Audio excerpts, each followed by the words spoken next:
Obviously, what I love about this 10-to-1 record, also just the way we sequenced it.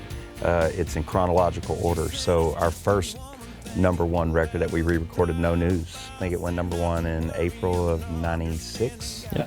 And so, yeah, that was, I feel like we wanted to make certain things about this different. And I know, Michael, just some of that guitar stuff that you did in the very beginning, just, I thought, set it off to a cool new start right away. We do a rockin' version of it live, so we wanted to incorporate a little bit more edge to it. So I think when we were going in the studio, I found this really wacky sound with a big wah-wah sweep on this weird mechanical, noisy. Yeah, so I basically played just the little intro, but I put this really wacky sound on it, and then I remember you were playing it though, and you go, "Is this too much?" I was like, I can go really weird, so I have to ask the producers, like, "Is this too weird?" I was like, "No, that is so I cool." can get weirder, but yeah.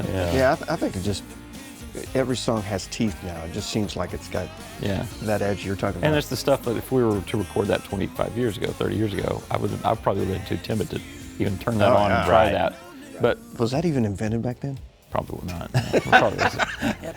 I was going to ask you on the drums. Do you feel like you tried to stay more true to that, or did you try to jump outside of the box? My original thought was to play, and it's always kind of if I'm ever doing any kind of cover song, is to stay true to the original like signature licks, but then kind of maybe just a little bit different here. And I played it pretty much straight on until you had suggested to do that fill thing. Fill in there, and then there's also some stops in there.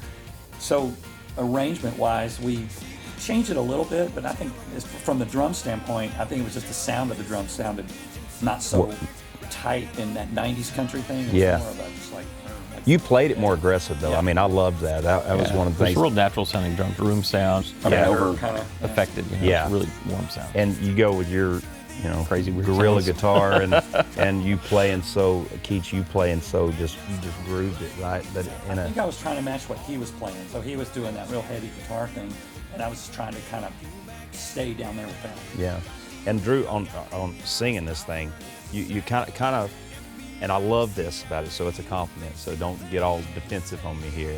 That's not gonna happen. I feel like you sang it aggressive too, almost like a rock singer would approach that one if they were going to do it. Definitely. Yeah, it was. Like I said, being in my boxers, it's like I felt like Flea. Or I don't want to think about you being in your boxers. I have a picture. Just saying. No, it's one of those songs that you get into the moment of the lyric and you dig into it, and that's what happened.